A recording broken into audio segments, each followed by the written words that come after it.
Okay.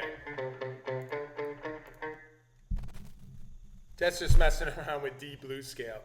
Um, so that's step one, getting that solid base. I'm going to say this, and this is important also. Remember the articulation.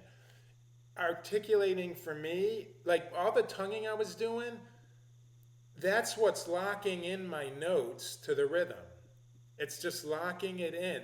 The more it's like working side by side with my fingers and the notes and my blowing. The articulation gives it some substance and some crispness and some attack. That locks it to that rhythm. A lot of times I'll hear students playing the blues scale and they're not articulating.